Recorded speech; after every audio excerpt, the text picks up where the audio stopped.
एक पिल्लो मैंने साइड में रखा है जहाँ पे मेरा आईफोन रखा था ताकि यहाँ आईफोन सोएगा, इसको स्क्रैच रैच ना आ जाए।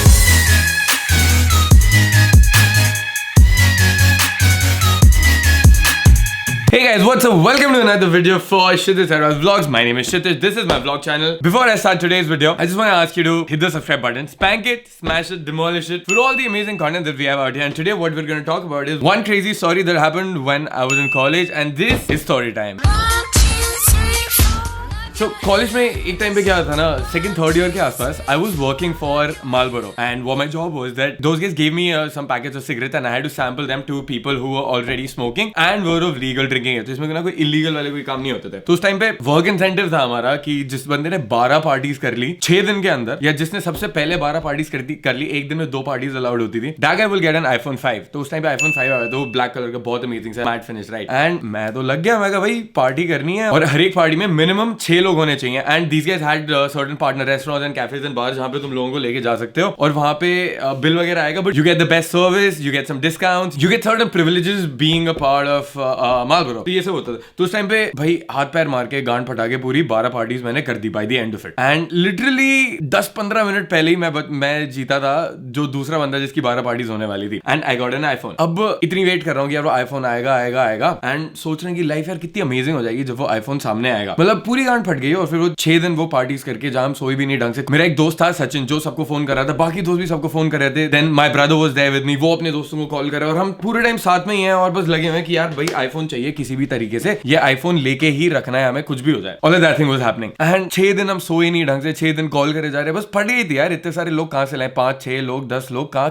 कितने लाए, तो कर करके किसी तरह वी गॉट एन आईफोन। वो आईफोन मिला, सब खुश, सचिन खुश, मेरे भाई खुश। कॉलेज जा रहा हूँ तो वहां पे लड़कियां पूछ रही है क्षितिज न्यू आईफोन, मैं कहा हाँ। अब वो पूछ रहे हैं कि आईफोन मतलब did your parents buy it for you, मैं कहा नहीं, पेरेंट्स कहां भाई, अपनी मेहनत से खुद मिला है, वर्क इंसेंटिव मिला है। I am working part time with Marlboro Philip Morris Leo Burnett basically. ये बता के कि भाई पेरेंट्स ने नहीं दिलाया और मैंने खुद की कमाई से लिया, लड़ गया हूं। और भी इम्प्रेस कहते हो माय गॉड वेरी गुड, कमाल है, didn't take it from my parents and this and that. अब वो आईफोन आया जब पास मेरे, ऐसे ये आईफोन है सामने मेरे, ठीक है, लाइक ये फोन तो यहाँ पे पड़ा भी हुआ है पता नहीं, एनीवे। तो आईफोन आया मेरे पास और मैंने खोला, एकदम चमक रहा है ऐसे मैट फिनिश, एकदम फोन में गजब ही लग रहा है, ठीक है। उसको कॉलेज लेके जा रहा हूँ, कॉलेज में ढंग से पकड़ा हुआ है, उसको हाथ में खेल रहा हूँ, उसके साथ जेब में रखा हुआ, I can feel the iPhone in my pocket वहां पे कि यार बड़ा ही गजब लग रहा है। पहले 1-2 दिन तो बड़े गजब लड़के कॉम्प्लीमेंट वगैरह कर रहे हैं, लोग देख रहे हैं, नोटिस कर रहे हैं कि यार आईफोन। अब बीच में रोड पे चल रहा हूँ, वहां पे लोग बोल रहे हैं भाई साहब ये आईफोन है क्या, मैं कहा क्या ही हो रहा है, ये साला फोन नहीं हुआ क्या हो गया। अब तो कभी मैं ऐसे लोगों से मिलता नहीं। अब उस टाइम पे I used to travel in the metro, travel in the bus, वहां पे लोग बोलते भैया आईफोन है, कितने का लिया, और वहां पे वो भी इंप्रेस हो रहे हैं कि भाई कॉलेज में रह के बंदा काम कर रहा है और उसको आईफोन मिल रहा है। तो उनको भी मैं बता रहा हूँ कि यार पेरेंट्स ने तो दिलाया नहीं है and all of that is happening. तो ये तो कॉलेज के दिन जाने लग गए मेरे। फिर जब मैं घर आता था, घर पे एक तो पिल्लो पे मैं सो रहा हूँ, एक पिल्लो मैंने साइड में रखा है जहाँ पे मेरा आईफोन रखा था ताकि यहाँ आईफोन सोएगा, इसको स्क्रैच रैच ना आ जाए। तो ढंग से ऐसे मतलब नया कुछ सामान आया घर में, नया तो आया ही था, जैसे इस पे मेरी पूरी लाइफ है। तो दिन मैं कहा यार आइडेंटिटी उस पे बेस होने लग गई। एक हफ्ते बाद या 15 दिन बाद देखा जाए तो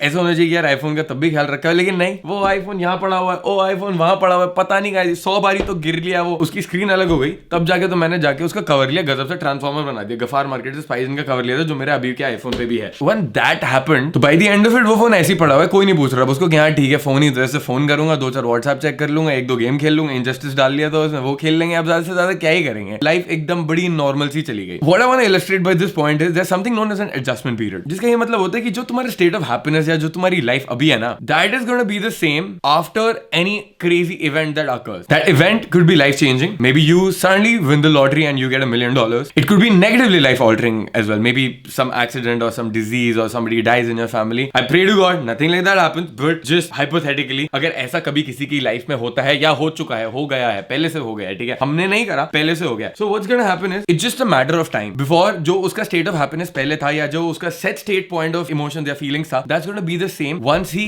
adjusts to that new event that is यार ये मेरे कुत्ते ना भाई स्टोरी बताने दो। तो उसका state of happiness जैसे मान लो ये चल रहा है, तो after that event थोड़ा adjustment period होएगा, या तो ऊपर जाएगा या नीचे जाएगा, और फिर eventually after some time he'll get back to normal the same as it was before that event happened। This is called the adjustment period। इसमें सीखने वाली बात ये है, it all depends on you कि तुम्हारा adjustment period कितना तुम रखना चाहते हो। So same way with happiness, right? You can be wanting to get that iPhone or get that Ferrari finally, but once you get it, eventually जब 1 महीना बीत जाएगा, थोड़ा टाइम बीत जाएगा, when your life goes back into normal, you're gonna realize कि life isn't all that different। Life same ही है, पहले भी same थी, अब भी same है, बस थोड़ा सा एक spike मिला था, वो same हो गया। Similarly, if you're coping with something bad happening in your life. Either you can hold on to it very tight कि shit यार ये हो गया और just let it go and then just realize nothing has really changed. Another thing here, जितना happy तुम अभी हो ना उतना you will be happy after getting that amazing thing that you're waiting for. So there's no point waiting for happiness and being like कि यार future में जाके मेरे को happy होना है. And you should ask yourself this question right now कि यार if you would have $1 million right now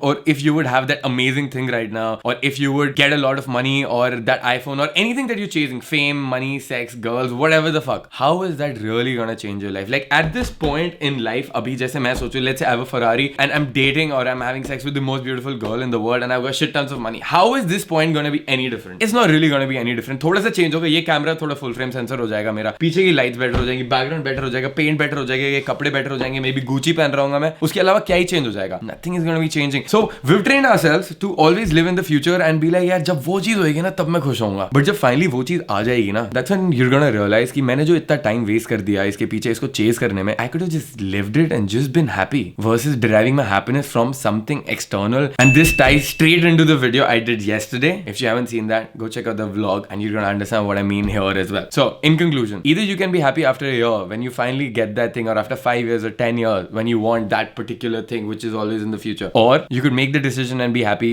right now. But at the end, you'll realize that the choice is always with you. Either you can be happy sometime later in the future, or you can be happy now. The choice lies with you. And that's gonna be the vlog. I'm gonna go to sleep. If you guys still haven't hit the subscribe button, make sure you hit the subscribe button. You spank it, smash it, demolish it, so that you're updated on the upcoming videos. Today, I've got my inner child healing program that I'm attending again. A lot of people have been asking me why you're attending it again. I'll tell you right now. Actually, I'll tell you tomorrow why I'm attending it again. जब मैंने already 6 days का कर लिया है और मैं constantly उसको करे जा रहा हूँ and I'm actively working towards it. So for you to be updated, now you guys have some incentive to hit the subscribe button. Guys, do it. Hit the bell icon next to it. I'm gonna see you tomorrow. And as always, peace.